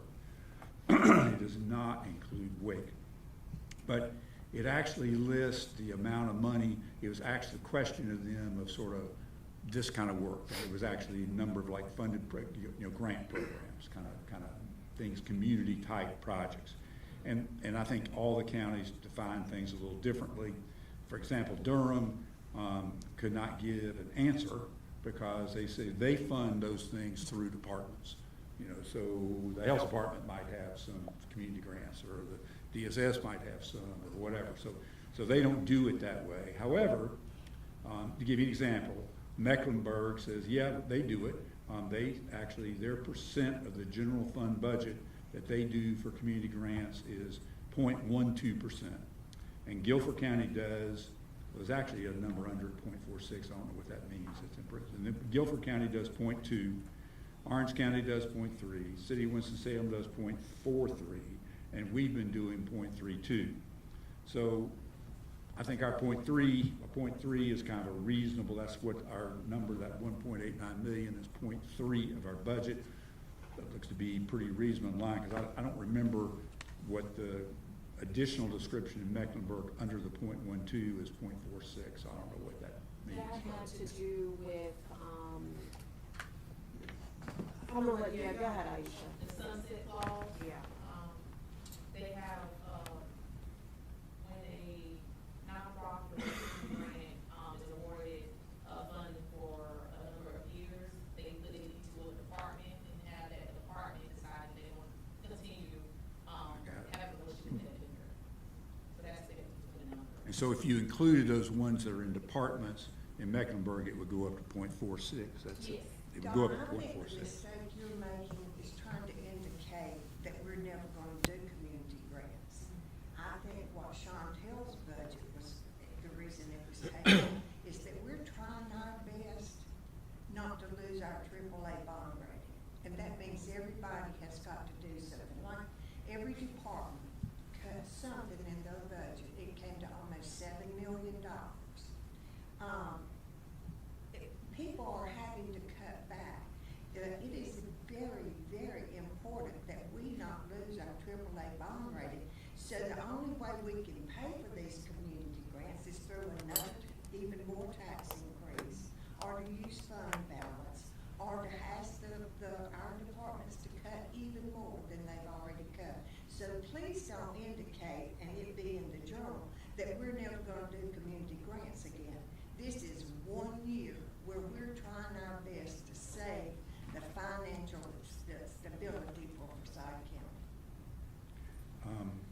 probably not gonna argue on that, but I disagree with you, because I don't think it has a thing to do with, I think that part. you're But- trying to indicate that we're not gonna do community grants again, and that's not true. It's a one-time cut to save our fund balance. I'm talking about what we do this year. I'm not talking about next year, and I have a strong feeling this way. We actually requested community grants to be submitted to this county. We had a committee, staff-wise, for the first time, review them. We had recommendations from the staff that were released to us, and those recommendations were sent to every one of the people that submitted a grant. And they certainly assumed from that, if they're on the recommended list, they assumed that they'd likely get what was on that list. That's what they assumed. So to turn around in this short a period of time and say, well, no, whoops, we're not gonna do that at all, because I think it's more because we have a tax increase than anything else, and say no, then I think we created some expectations that that's why our budget hearing lasted 4 hours and 20 minutes. It's because that's what we heard from. And at that So- time, when we did that, asked for applications, we did not know about our fund balance problem. We opened applications in October. And everyone was told, I mean, and I hear you, again, I am not anti-community grants. We actually provide community grants, but I just could not identify these discretionary money. But we opened the applications in October, so we tried to be more proactive. I was on the review panel, so I spent a lot of time on these, proposals as well. We did not know we were in the financial state we were in when we opened it, but we have always been clear that it is contingent upon available funds and contingent upon board approval. So even after we did staff recommendations, the team did tell them these were staff recommendations, it's still contingent upon available funds as part of the budget process, contingent upon board approval.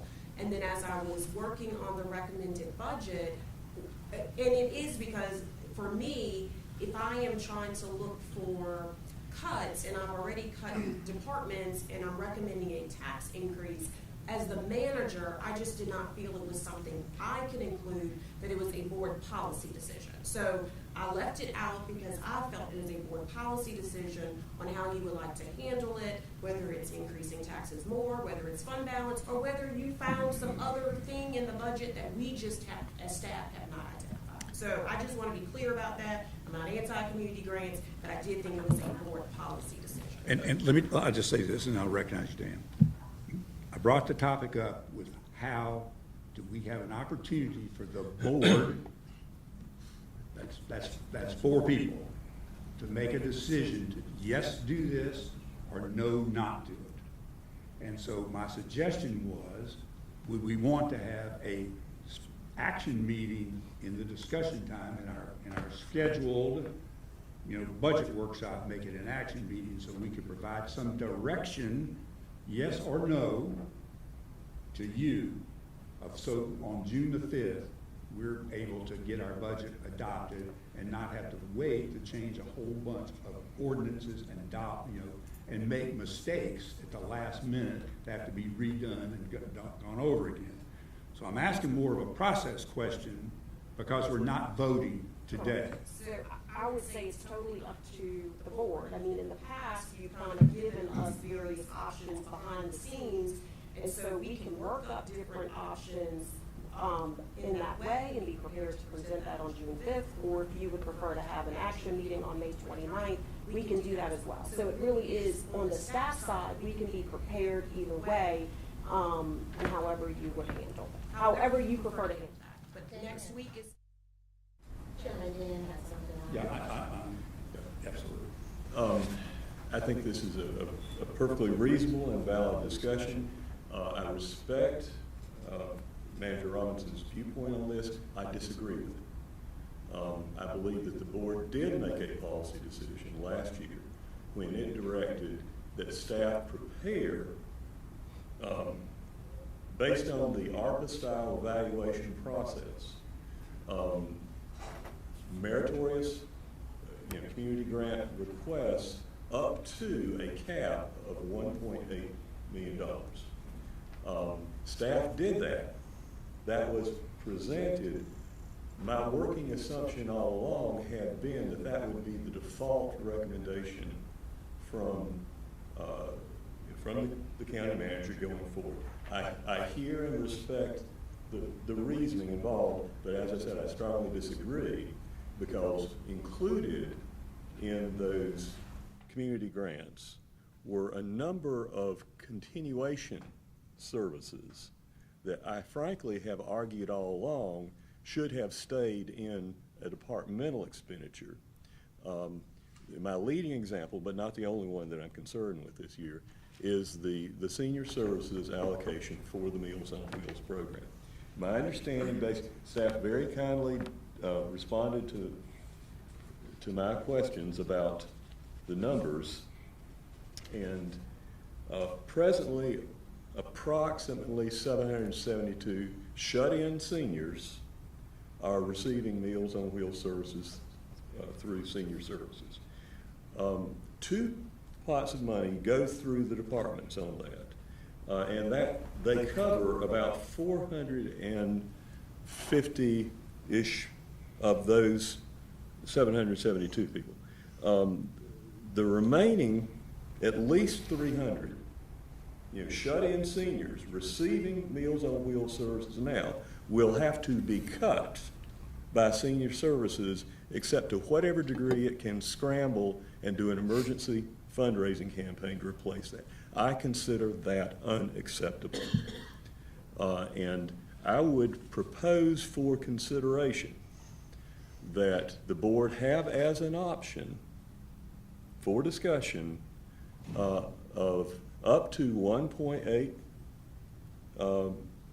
million in community grants for discussion at the budget workshop on the 29th, and that whatever amount we approve has to be paid for in an identified fashion, either by additional cuts to departmental recommended spending, or by what would be the tax increment for the entire $1.8 million figure, which, as I understand it from staff, would be 0.28 cents of a penny, or combination thereof. I'm proposing that as an option for board discussion and consideration next week. And the only reason I suggested, excuse me, having the special meeting action was because we don't have that amount in the past. The amount of what was the amount of the budget was in there. It was only how it was going to be dispersed in these community grant areas, and that was our budgets A, B, C, and D. That analogous situation does not exist this year because the money is not in the budget, which means there are a lot more numbers to change on the budget ordinance is the issue. So I'm agreeing with Dan on that. I think that's exactly, we ought to do that. I'm asking you, which is the preference way you'd rather do it.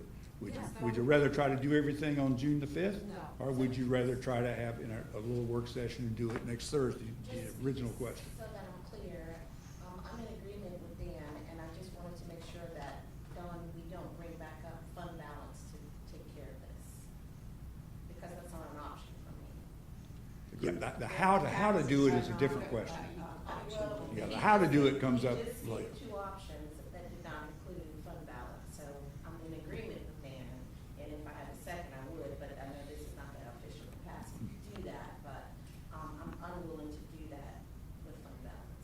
So you all think that our departments have made cuts, but you don't think that special appropriations ought to play a part in helping us? No, personally, You don't I'm think perfectly they willing. do? I'm perfectly willing to discuss whether we should cut the amount. There are services being provided now for Forsyth County residents in need that will be cut immediately if we pass the budget with zeroed out community grants. So you think that social services, the only way they can cut is through, Senior Meals services. on Wheels? You Um, think that's the only place in their budget that they can cut? I don't know. I have not I studied think their. they're using that to twist our arm, is what I think. I hear you. I have no evidence of that. I don't either, but you can't tell me the budget that they have, that's the only place in their budget that they can cut. Well, similarly, I can't stand up and tell our community that I think the only way we had to save that funding was by zeroing out this community grant. I think would like everybody's to- gonna have to feel the pain of this budget. So I would, just like to maybe revisit some of the, what I call self-inflicted stress upon special appropriations and how we do it. I think that had the information not come before the budget came out, then it wouldn't be people anticipating money. So we may need to revisit the timeline that we, submit the recommended names after we know as a, commission what our numbers look like, because I think we could have a better conversation about, do we wanna release the names, knowing we don't really have the money, and we could say something else and people would not be anticipating getting the funds, because we haven't even announced the recommended names. And so I think that, you know, just procedurally, we can kind of offset some of, you know, this stress right here. But I do understand what Chair Martin is saying around, you know, procedurally, I can see how it could, you know, belabor us on one night to try to rework your budget and then vote based on whether we're gonna put the money back in, take it out. So I do get that, but of course, I guess my last point would be ultimately in previous budgets, I did like the idea of talking to us, whether individually, in groups, to look at the options. And I think at that optional point of the conversations, then, you know, we will have, I guess, our request on what to add in, take out, and all that kind of stuff.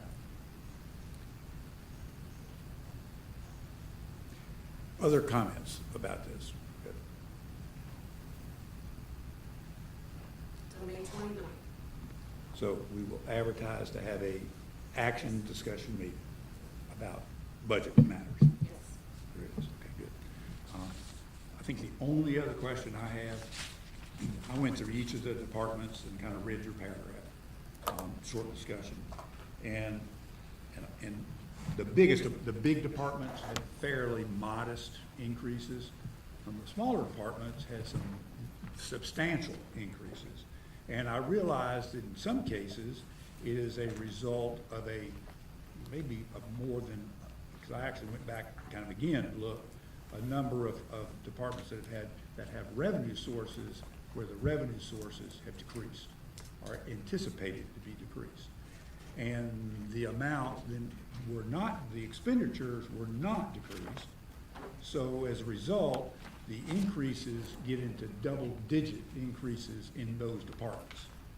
So it might be useful, you describe, you hint at, I mean, I appreciate your brevity. You got about 5 sentences describing each department. And maybe we could actually talk about some of those, because we have time to do it. We could actually do that, and they actually begin, those individual items begin on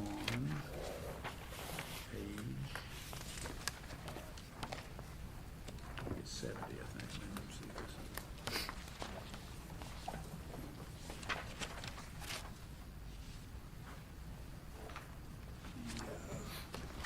Nope, wrong.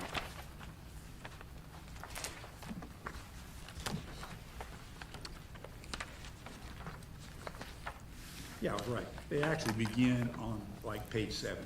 That's the first, there's a little box, and I don't, I mean, we don't have these on slides, but, so it'll have, for example, if there's a revenue picture, it'll have expenses, and then it kind of gets down to what are the county funds.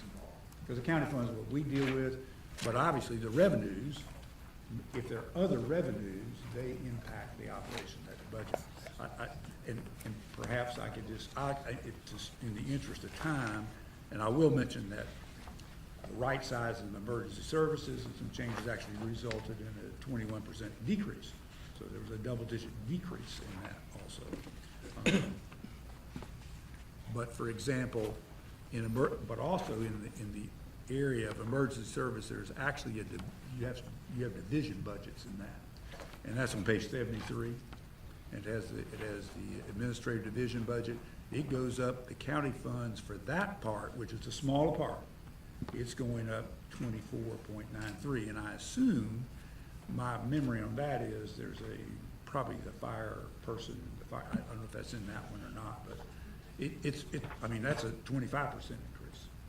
And that small division that has a budget of basically $1.2 million is a large increase. Yeah, I mean, my recollection, Casey, the budget analyst can chime in, is that they just moved people from like one division to another, which is why it's an increase. You need to, Casey, you need to look at our budget analyst and verify that, but I think it's a shift in moving people. Yeah, there's a position in the administration posting in emergency services, the office administrator position, that's what that, there's a 15% increase in emergency services admin. And there were other smaller increases in other OCAs, but that was the biggest one, was the addition of that position.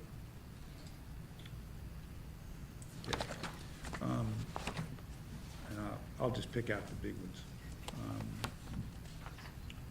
In the sheriff's office grant program, which is another small budget item, very small, there's a 100% increase, which is clearly staffing issues of some sort, but basically going from was a budget, let me see, I guess some of this was,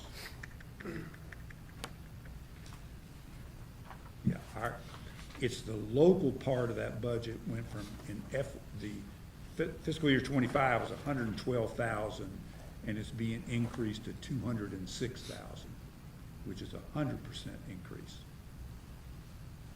That's really related to when we account for grant revenue.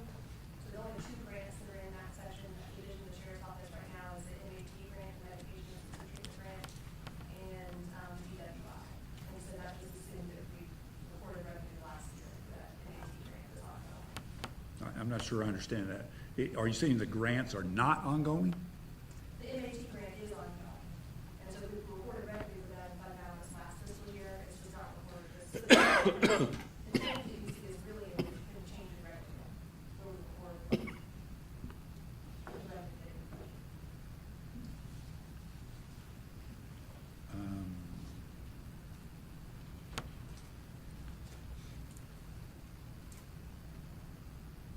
So I take it something was actually also on the expenses side was moved out of that office grant program division? Because it goes from, in FY amended, the total expenses side was $561,296, which had grants of revenue, anticipated revenue of 448, and then that difference was 112. Then that you're only basically showing 23,000 in revenues, so that had to go. There's $320,000 somewhere else, and expenses obviously decreased. So something got moved, but the expenses decreased to 230. It just, that kind of stuff is super confusing in a summary like that, and I'm still not getting the answer to that. Makes any sense?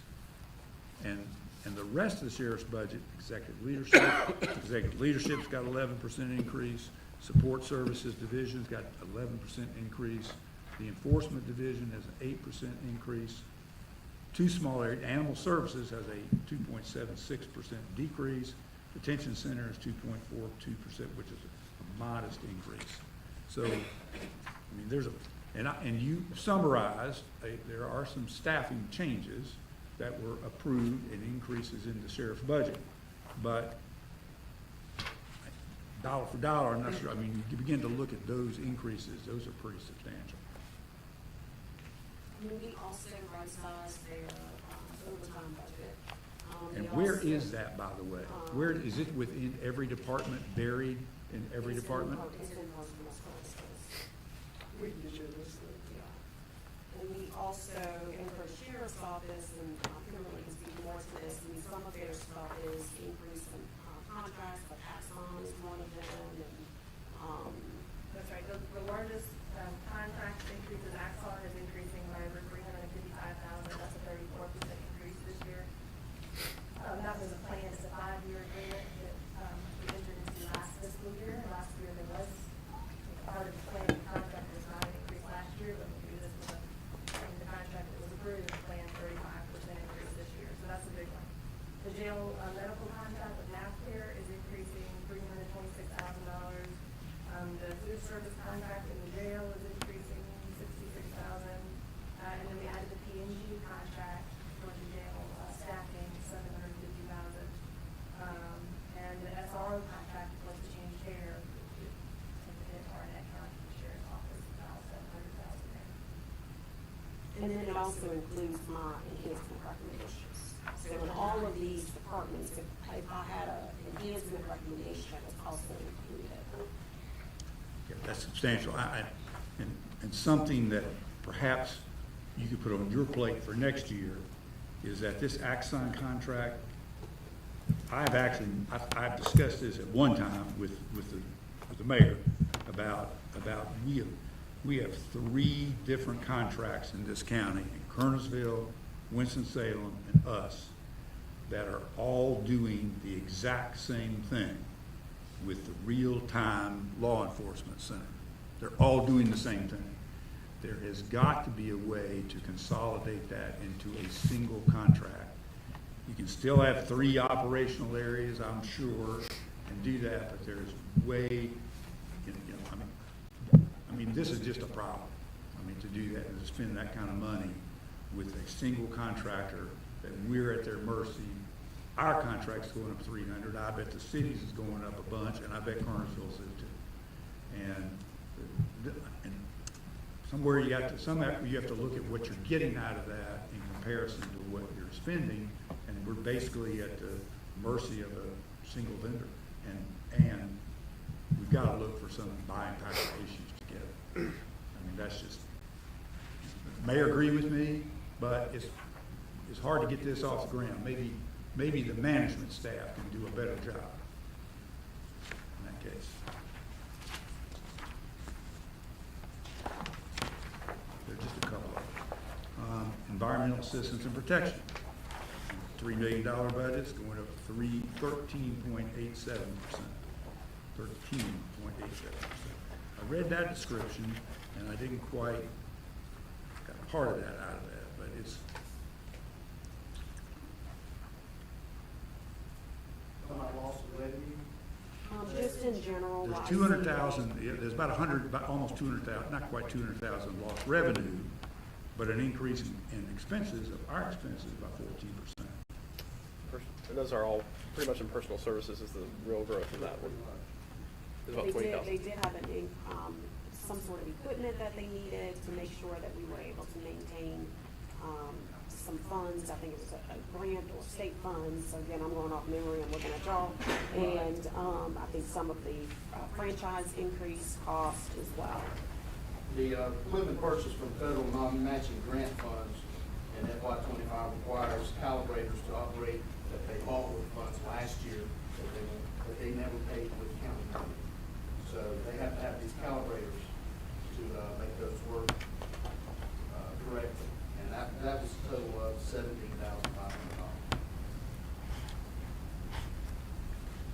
Okay, that's it.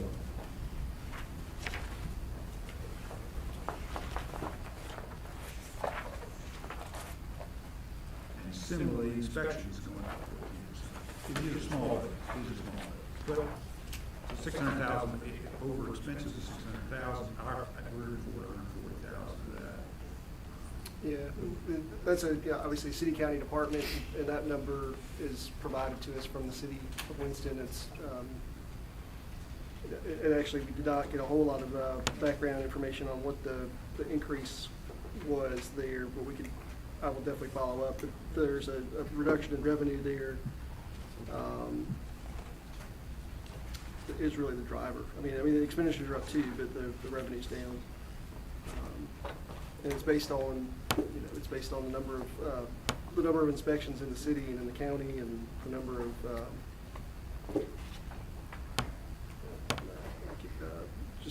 just different things. But I can follow up with the city and get a little bit more information from you. But that is a number that we plug in from the city. Okay. And I also got, when I was looking at departments, I first got to Health and Human Services, and I think the Health Department, no, that's not the Health Department, the number is way too small. What exactly is Health and Human Services? There's a little bit in there. Yeah, it's basically the evaluation unit for that helps public health, social services, behavioral health services, family justice center. The goal is that at some point we have a health and human services department, and then we have divisions of public health, social services, behavioral health services. That's how most consolidated. So this was kind of like our first step towards trying to get there, but we do have a few people. Their biggest increase is because we moved 2 staff from the health department under this division.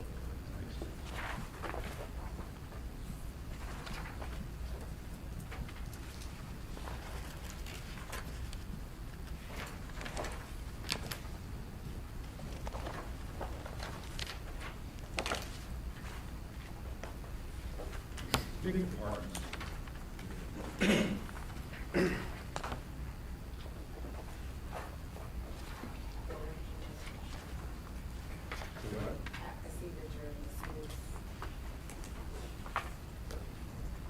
See, I'm in the school board. Yeah, well, I'm just sitting there. I'm going to all. There's a small divisions, all part of the ag.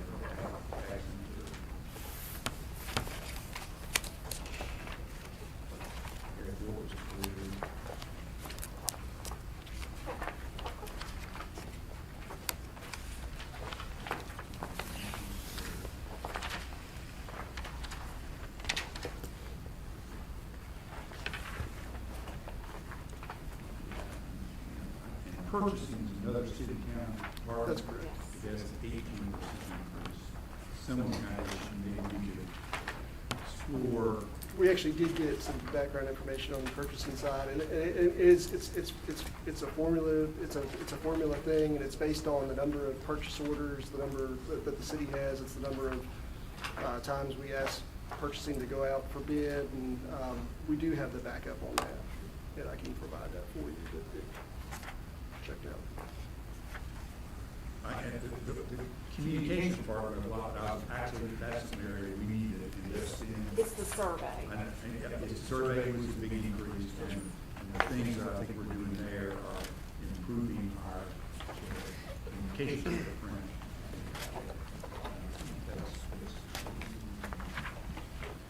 I think the other ones are very modest.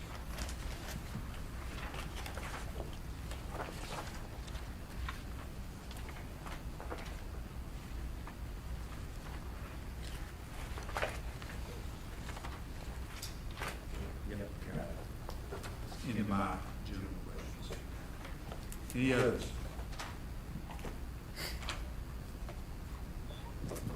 All right.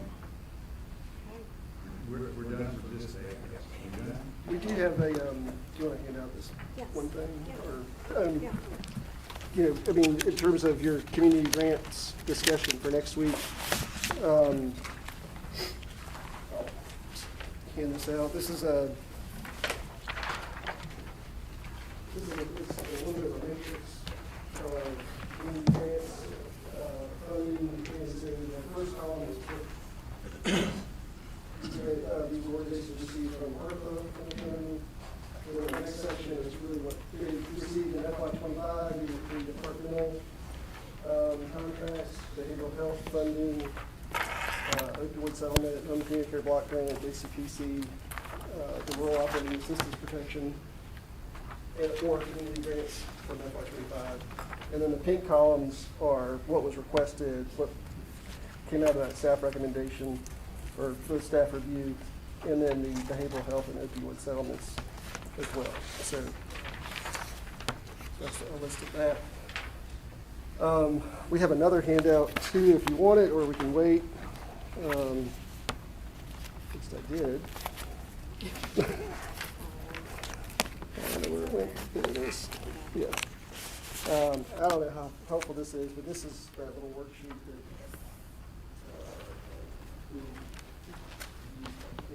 it'll allow you to doodle and make additions on this page to read if you want some change or adjust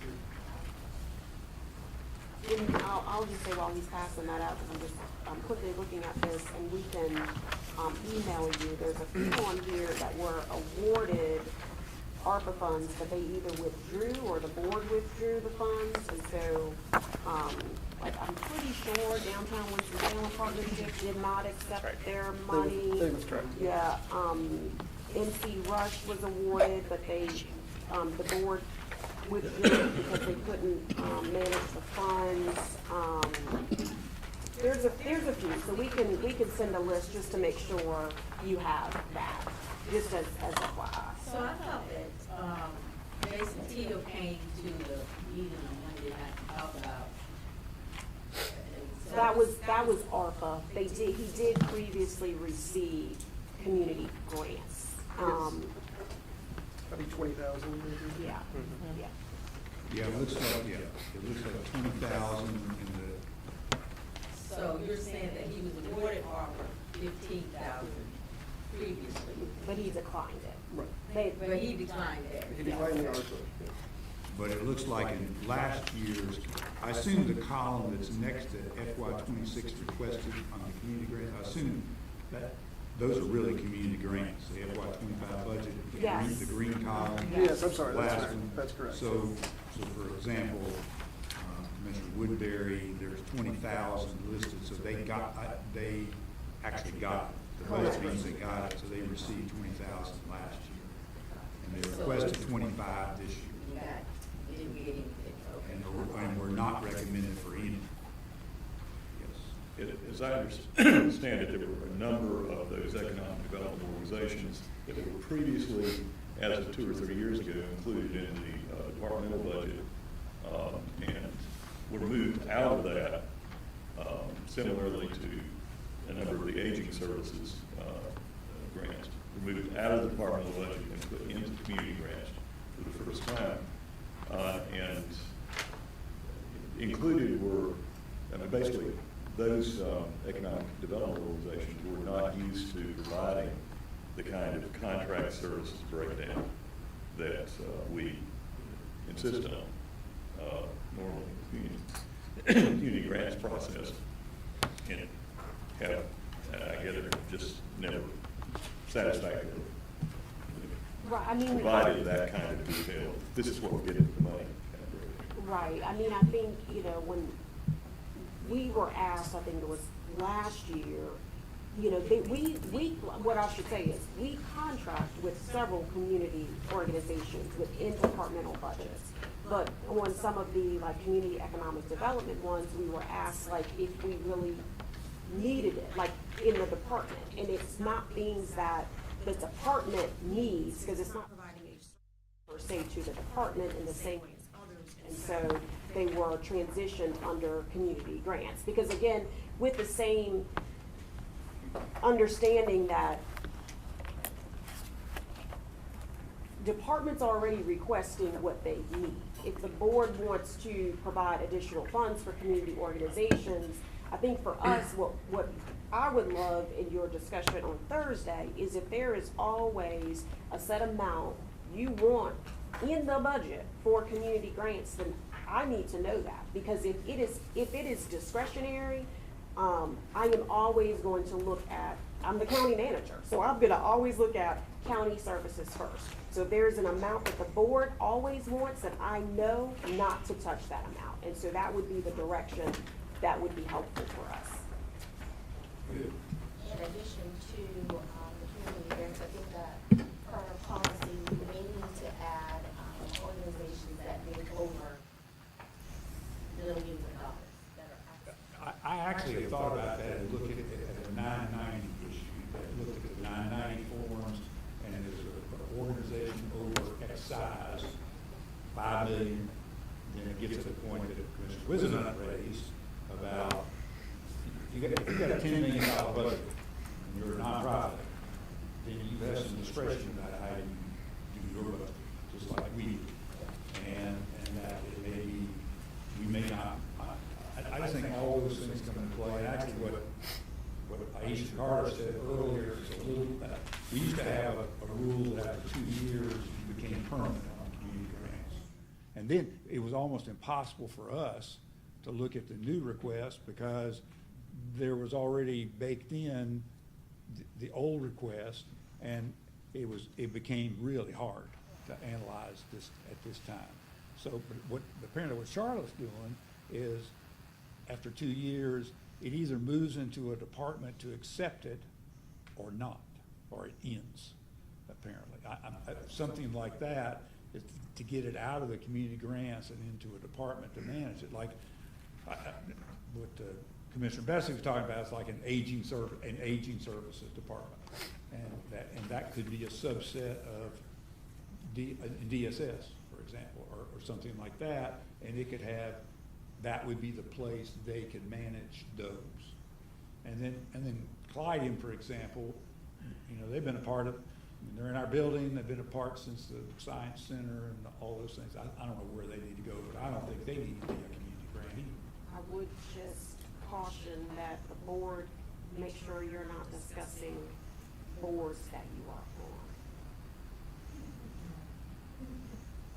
I've offered to step, I'd be glad to take my place. I'm conveying what Gordon would be saying, right? Let's just say that before I was on that board, they had been funded by the county. How about that?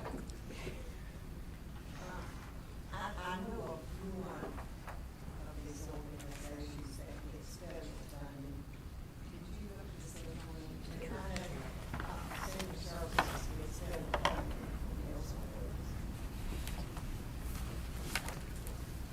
And if you want my 90s or something, I pulled a few last night, and I know there were some comments on the CEO of this makes this, the CEO, and I will tell you that a CEO of an $85 million organization makes the same as a CEO of a $6 million organization, and I won't call them out, but it's a little all over the place. But if you all would like to see some 990s, we can certainly pull. Well, it came to that independently. I had thought that may end up being a criteria of focusing our grants, maybe some ways. And that's surely can be consolidated. Not everybody has a BSEA. If they're doing the same thing, why don't they consolidate these?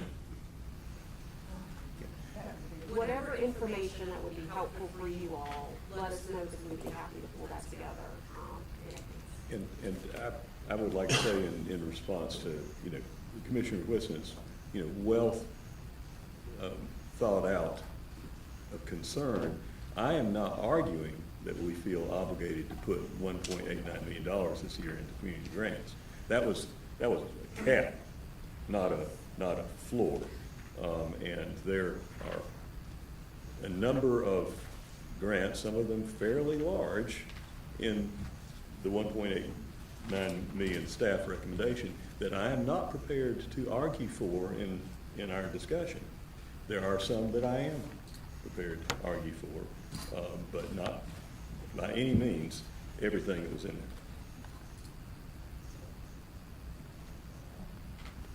Well, the part is, every year we say we think we're gonna fix this.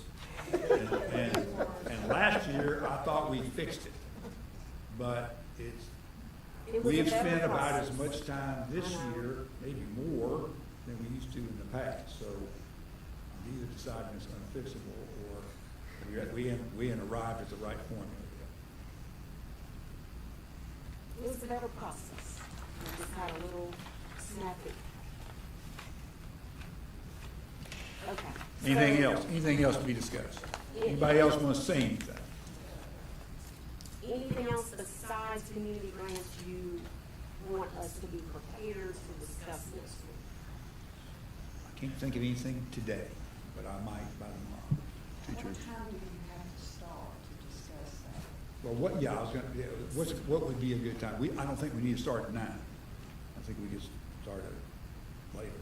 I don't know, we don't have an afternoon meeting. So I mean, it is I guess the other side of it is, you can start at 9, we might be through by 9:30. Right now, it's publicized as a 9 o'clock meeting, And that'd be probably the or best. workshop, and we will just And then since transition we have it nothing else, when we're done, we're done.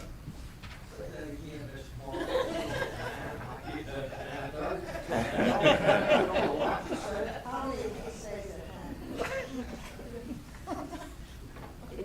The point well taken. I'm assuming you want it on the 5th floor next week, or? I think it's short, because it's a lot of moving to create this environment, so I'd say that probably work. Well, we appreciate the questions, we appreciate the critique, but I do want to, again, thank the budget staff, and finance, because there has been a lot of work, behind the scenes, and this has certainly been, an interesting budget, so. I agree, and I really meant to say, I've been a little distracted on a few other topics, but I did meant to say that I've looked at this book a lot of times. This was very helpful this year. I mean, even your short summaries, you still don't know everything by any means. You get a flavor, but I could tell just by the results that a whole lot of work is going on. So I do want to, and I don't just give compliments because it's nice to give. All right, we're done. Adjourned.